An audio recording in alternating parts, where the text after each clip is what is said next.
Nilambur Shobhika വെഡ്ഡിങ്സിൽ staff ജന്മദിനാഘോഷവും SSLC +2 പരീക്ഷകളിൽ ഉന്നത വിജയം നേടിയ കുട്ടികളെ ആദരിക്കലും നടത്തി. ശോഭിക വെഡ്ഡിങ്സിൽ നടന്ന പരിപാടി നഗരസഭാ വൈസ് ചെയർപേഴ്സൺ ഷൗക്കത്ത് അലി കൂമഞ്ചേരി ഉദ്ഘാടനം ചെയ്തു. വൈവിധ്യമാർന്ന പരിപാടികളാണ് ഈ ആഘോഷ പരിപാടിയുടെ ഭാഗമായി ശോഭിക വെഡ്ഡിങ്സിൽ ഒരുക്കിയത്. ചടങ്ങിൽ വിദ്യാർത്ഥികൾക്ക് ഉപഹാരങ്ങൾ വിതരണം ചെയ്യുകയും അവരുടെ മികച്ച നേട്ടങ്ങളെ അഭിനന്ദിക്കുകയും ചെയ്തു. സ്റ്റോർ മാനേജർ ഷാക്കിർ സ്വാഗതം പറഞ്ഞു. ഷോറൂം ഇൻചാർജ് ഷാജി പടിഞ്ഞാറെ വീട്ടിൽ, അഡ്മിൻ അബ്ദുൾ അസീസ് എന്നിവർ ആശംസകൾ നേർന്നു.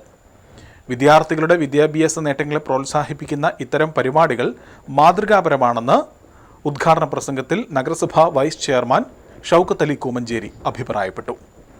സ്റ്റാഫ് ജന്മദിനം ആഘോഷിക്കുന്ന ജീവനക്കാരെ ചടങ്ങിൽ ആദരിക്കുകയും കേക്ക് മുറിച്ച് ആഘോഷങ്ങൾ പങ്കിടുകയും ചെയ്തു. ജീവനക്കാരും കുടുംബാംഗങ്ങളും പരിപാടിയിൽ പങ്കെടുത്തു. ഇതോടനുബന്ധിച്ച് ശോഭിക വെഡ്ഡിങ്സിന്റെ ഓണത്തോടനുബന്ധിച്ചുള്ള പുതിയ ഓണം കളക്ഷൻസും ഉപഭോക്താക്കൾക്കായി അവതരിപ്പിച്ചു.